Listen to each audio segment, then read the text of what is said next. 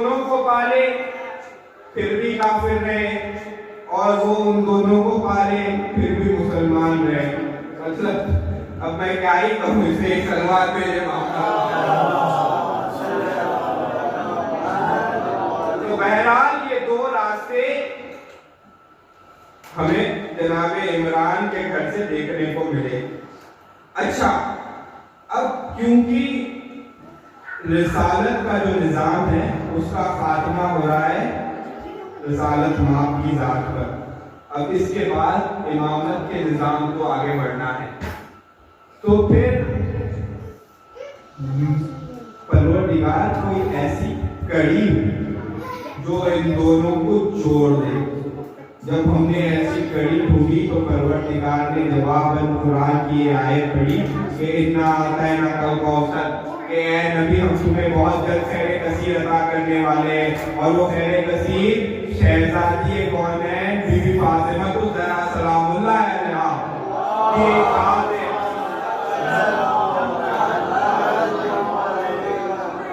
کہ یہ be be نبی کی بیٹی بن کے آئی اور نبی کی بیٹی سے امام کی زوجہ بن کے گئی, اور اب قیامت تک جو نسل آگے بڑھی ہے وہ اسی بی بی کی نسل ہے. ایک سلوات دے جمع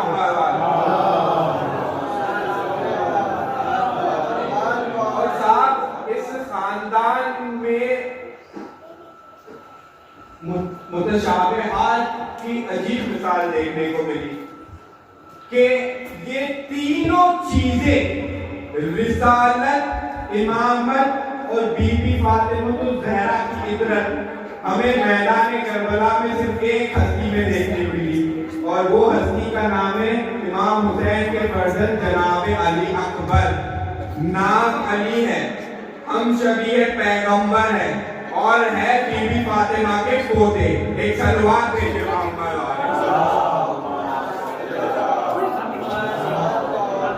یعنی یہ وہ شہزادہ ہے جو امامت,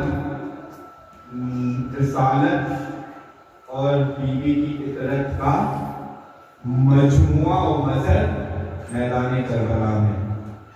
اور حسین کے خود کے الفاظ ہیں کہ اے پروردگار مجھے جب سخت حاجت محسوس ہوئی کہ میں اپنے والدہ کا دیدار کروں تو میں اپنے بیٹے علی اکبر کی زیارت کیا کرتا. عزیزان محترم, آپ کے چھٹے امام سے کسی سوال کرنے والے نے پوچھا کہ مولا یہ تو بتائیے کہ انسان کی زندگی میں سب سے زیادہ خوشی کا موقع کب ہوتا ہے؟ امام نے جواب دیا کہ انسان کے لیے وہ موقع سب سے زیادہ اس کی زندگی میں خوشی کا ہوتا ہے جب اس کی آنکھوں کے سامنے اس کی اولاد جوان ہو. پھر سوال کرنے والے نے سوال کیا کہ مولا پھر انسان کی زندگی میں سب سے بڑا غم کا موقع کون سا ہوتا ہے؟ امام نے رو کے جواب دیا کہ اسی جوان اولاد کا مر جانا ماں باپ یا انسان کی زندگی میں سب سے بڑا غم کا موقع. یہ تو کسی عام اولاد کی بات ہو رہی ہے اور جس کا علی اکبر جیسا حسین بیٹا. روایتوں میں ملتا ہے کہ یہ شہزادہ اتنا حسین تھا کہ بیویاں حضرت علی اکبر کو مدینے میں بغیر نقاب کے گھر سے باہر جانے کی اجازت نہیں دیا. روز عاشور جب یہ شہزادہ آیا ہے امام کی خدمت میں اور کہا کہ بابا مجھے مرنے کی اجازت دے دیجیے, تو سب سے پہلے یہ شہزادہ اپنی بیوی شہزادی زینب کے پاس گئے, کیونکہ 18 سال پھوپھی نے بھتیجے کو پالا, اور آ کے کہا کہ پھوپھی اماں پاپا پہ مشکل آ پڑی ہے اور مجھے نصرت کے لیے جانا ہے, تو آپ مجھے میدان جنگ میں جانے کی اجازت دیں. بی بی زینب بہت بالآخر جب اجازت مل گئی تو حبیب ابن مسلم کہتا ہے کہ جب یہ شہزادہ میدان میں روانہ ہو رہا تھا تو خیمگاہ حسین کی ساری بیویاں اس شہزادے کے اطراف جمع ہو گئی اور اپنے سر کو پیٹ کر کہہ رہی تھی واہ قربتا واہ قربتا. حبیب ابن مسلم کہتا ہے کہ ایسے لگ رہا تھا کہ کوئی جوان نہیں رخصت ہو رہا ہے لیکن ایک بھرے گھر سے کسی کا جنازہ اٹھ رہا ہے. اچھا یہ شہزادی کی سواری کا نام عقاب ہے. غور سے سننا اس بات. یہ رسول اکرم کا سب سے پسندیدہ گھوڑا تھا اور رسول اکرم سب سے زیادہ اسی پر سواری کیا کرتے ہیں. اور یہ گھوڑے کی رفتار روایتوں میں ملتی ہے کہ اتنی تیز تھی کہ جب یہ گشت لگاتا تو ایسے لگتا کہ ایک عقاب واقعاً ہوا میں پرواز کر رہا ہے. اب یہ سن لیا. علی اکبر گھوڑے پر بیٹھے اور ایک مرتبہ چلے میدان کی طرف. علی اکبر عقاب کو دوڑا رہے ہیں. پیچھے پیچھے حسین دوڑتے دوڑتے آ رہے ہیں. علی اکبر نے اپنے گھوڑے کی رفتار کو تیز کی. حسین نے اپنی رفتار کو تیز کی. علی اکبر نے اپنے گھوڑے کی رفتار کو اور تیز کیا. حسین اور تیزی سے بھاگنے لگے اور یہ کہہ کے بھاگنے لگے محلن محلن یا بنیا اے میرے لال دھیرے دھیرے جانا. اب علی اکبر کی گھوڑے کی رفتار اور تیز ہوئی کہ اتنے میں علی اکبر نے کسی برقع پوش بیوی کو اپنے رہبان کے سامنے دیکھا اور وہ بیوی کہہ رہی ہے اکبر رک جا میرا لال حسین پیچھے زمین کربلا پر گر گیا. ایک مرتبہ گھوڑے سے اترے اپنے بابا کے پاس آئے اپنے بابا کو اٹھایا اور سوال کیا بابا آپ نے تو رخصت کر دیا تھا. کہا میرے لال کاش تم بھی صاحب اولاد ہوتے تم میری مصیبت کو سمجھ سکتے. جاؤ لال خدا حافظ. ایک مرتبہ علی اکبر گھوڑے پر سوار ہوئے اور چلے میدان میں. بڑی جانفشانی سے جنگ کی اور ایسی جنگ کی کہ میدان کربلا میں جنگ احد اور جنگ خندق کو یاد دلا دیا.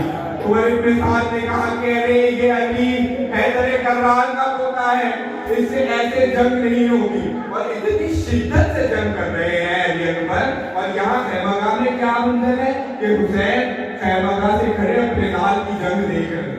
اتنی شدت سے جنگ کی اور جنگ کرتے قتل کرتے اتنی دور چلے گئے اکبر کہ حسین کی آنکھوں سے اوجھل ہو گئے. جب آنکھوں سے اوجھل ہو گئے تو ایک مرتبہ حسین نے خیمے کا رخ کیا اور کہا لیلا میرا لال ظلم کے بادلوں میں چھپ گیا ہے اس کی خیریت کی دعا کرنا.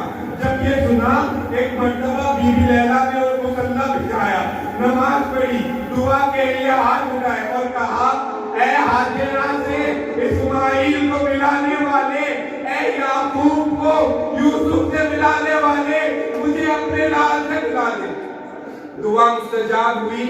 علی اکبر فتح کر کے میدان لوٹے اپنی ماں سے ملاقات کی اور جب اپنے بابا کے پاس آئے تو ایک عجیب فکرہ کہا بابا تھوڑا سا پانی اگر مل جاتا تو اس فوج اشقیاء کو بتاتا کہ میں کس کا پوتا ہوں.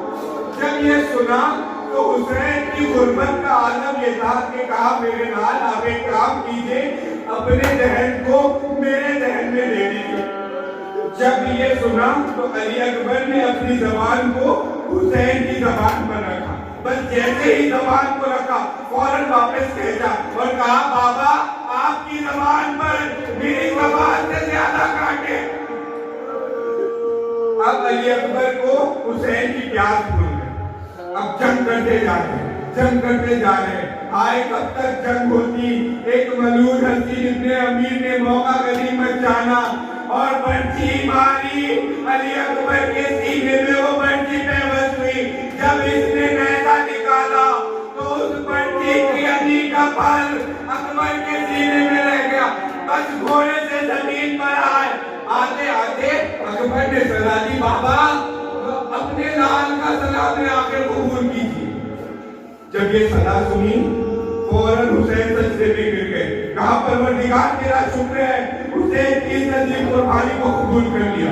اب جو سجدے سے سر اٹھایا میدان کی طرف دیکھا اور آواز دی اے میرے لال اکبر ایک بار اپنے ضعیف باپ کو سزا دو اس لیے کہ اکبر مجھے میدان کربلا میں کچھ بھی سجائی نہیں دے رہا. بس یہ سزا کرتے جاتے میدان میں بھٹکتے جاتے. اور عالم کیا ہے کہ روایتوں میں ملتا ہے کہ حسین کو جب بہت دیر ہو گئی اور اپنے لال کی لاش نہ ملی تو تو ایک مرتبہ زمین پر بیٹھ گئے اور گریہ کرنے لگے کہ اتنے میں حسین کے پاس علی اکبر کی سواری آئی ہے۔ جب علی اکبر کی سواری کو حسین نے محسوس کیا تو ایک مرتبہ عقاب کے گلے میں باہیں ڈال دی اور اس کے کان میں رو کے کہا عقاب مجھے اپنے لال کے پاس لے چل۔ جب یہ کہا عقاب علی اکبر حسین کو علی اکبر کے لاشے کے پاس لے آیا۔ آئے حسین نے کیا منظر دیکھا، 18 سال کی حسین کی کمائی آپ کو خون میں گلتا ہے، بس اپنے آپ کو اپنے جواب کے لاشے پر گرا دیا۔ اب عالم کیا ہے؟ حسین کہتے میرے لال علی اکبر غریب باپ آیا ہے بیٹا۔ علی اکبر جواب نہیں دیتے۔ حسین نے اپنے رخسارے کو علی اکبر کے رخسارے پر رکھ دیا، کہا میرے لال علی اکبر اس مصیبت کے عالم میں اپنے بابا کے صبر کا امتحان نہ لو۔ جب علی اکبر نے پھر بھی جواب نہ دیا تو ایک مرتبہ حسین اٹھے اور حسین نے محسوس کیا کہ علی اکبر اپنے سینے پر ہاتھ جمائے بیٹھے۔ اب جو ایک مرتبہ حسین نے ہاتھوں کو ہٹایا تو کیا دیکھا کہ برچھی کا پن ہے جو علی اکبر کے سینے میں پیوست ہے۔ بس ایک مرتبہ حسین خوب گریہ کرنے لگے، پھر اپنے دونوں زانوؤں کو زمین کربلا پر رکھا، ایک مرتبہ آستینوں کو الٹا۔ جب آستینوں کو الٹ چکے تو اپنے میری طرف دیکھنا، میری طرف اپنے دونوں ہاتھوں کو اکبر کے سینے پر جمایا اور برچھی کا پھل پکڑا۔ اب ایک مرتبہ نہ جانے حسین کو یہ کیا یاد آیا کہ نجف کا رخ کیا، کہا بابا خیبر کا دروازہ اکھاڑنا آسان ہے، اپنے جوانان کے سینے سے برچھی کا پھل کھینچنا مشکل۔ ایک مرتبہ حسین نے چاہا کہ برچھی کا پھل کھینچے، لیکن جب کھینچنے لگے اکبر کا جسم برچھی کی ہڈی کے ساتھ اٹھنے لگا۔ ایک مرتبہ ہاتھوں کو چھوڑ دیا، کہا میرے لال بابا اتنی محنت کر رہا ہے، کچھ مدد اپنے بابا کی بھی کر دو۔ ایک مرتبہ پھر جب برچھی پر ہاتھ رکھا اور جب برچھی کا پھل کھینچا ایک خون کا فوارہ، کہا انا للہ و انا الیہ راجعون۔ آئے میرے لال اب یہ ضعیف باپ تیرا لاشا خیمے میں کیسے لے؟ رحمت اللہ علیہ قوم الظالمین سیعلم الذین ظلموا ایام الطلبی یطلبون ماتم الحسین۔ یا حسین یا حسین یا حسین یا حسین یا حسین یا حسین یا حسین یا حسین یا حسین یا حسین یا حسین یا حسین یا حسین